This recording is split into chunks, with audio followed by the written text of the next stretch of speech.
Good morning, my name is Lorrie. Again this week we are embellishing the plain herringbone stitches. It is a very simple basic stitch. Let me review for you how to do the herringbone, and this week I'm doing it fairly large and loose. So I am going to embellish this seam, and I'm going to do almost 1/4 of an inch on both sides. So I pull up through the fabric, I make a diagonal, and I make my backward tack stitch, cross over, backward tack stitch, and this goes very quickly, especially since these are large and loose stitches, so we have room to add embellishments.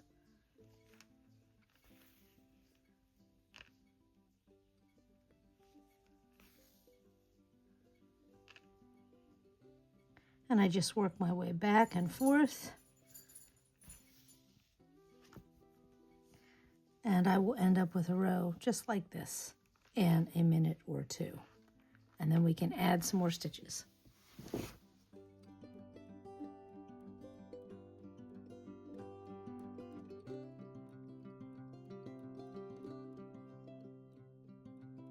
Now that we've seen a little bit of review on how to do the herringbone, let's talk about what we are going to do to this lovely little herringbone today.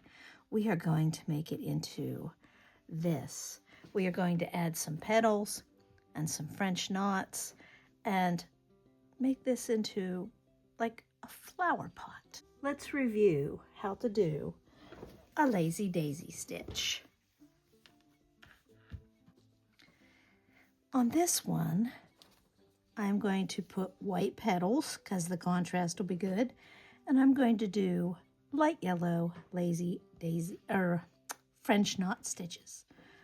So let me bring it around here. I'm going to put the base of the petals between the X's of the herringbone. So I do my lazy daisy stitch and my tack stitch.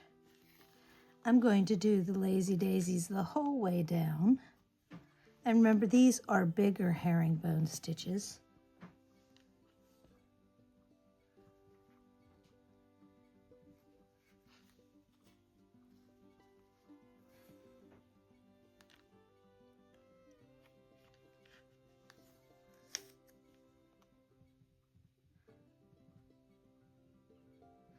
And if I didn't leave enough space, I can skip and do every other one, and it will still turn out just as cute.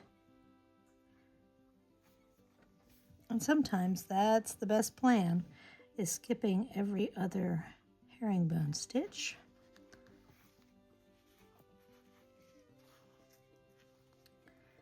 Let me put it on speed so I can get all these lovely petals done.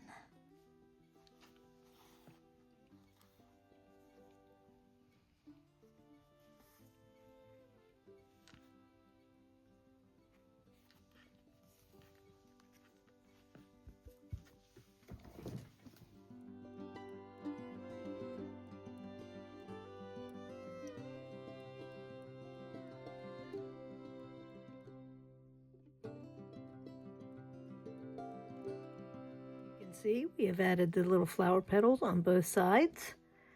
And now I am going to add the French knots. Let me review very quickly for you how to make a French knot. I'm going to do 2 French knots on between each set of petals. So to make a French knot, you come up where you want to put your knot. I go around 3 times. Some people go around 2. And then you put your needle back down through the same hole, or as close to it as you can get, and pull it, and voila, French knot. Let me do another one for you. Now, French knots are not a perfect thing, but the more you do it, the easier it becomes. So 3 times around, pull it tight, and there you have your French knots.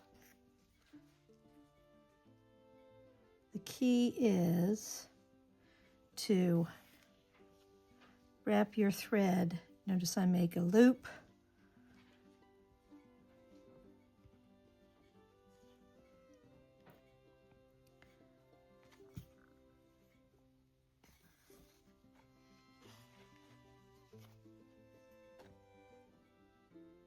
And there it is. I think 3 times around the needle makes them the perfect fullness. Let me get to this. And I know that I think I'm going to add an extra bead at the bottom of these just to add some more dimension. But let me put this on speed sew and get those knots done.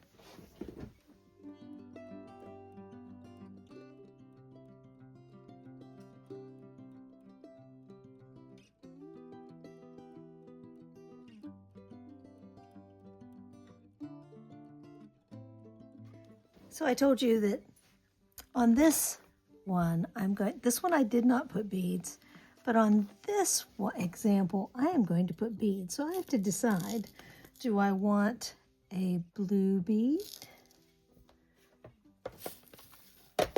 or a more purple bead?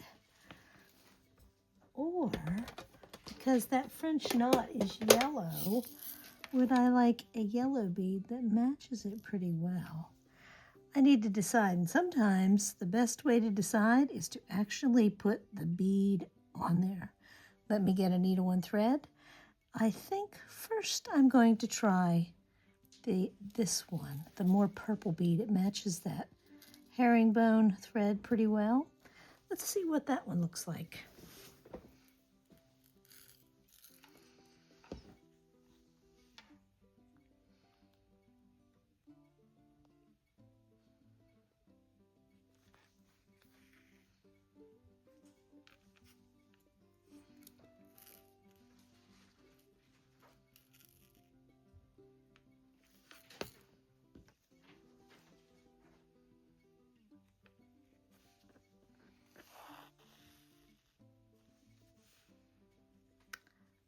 I think I like that little tiny pop of color. Let's do the next one over and see. Sometimes it takes more than one. And I am using a purple matching thread because that enhances the color of the bead.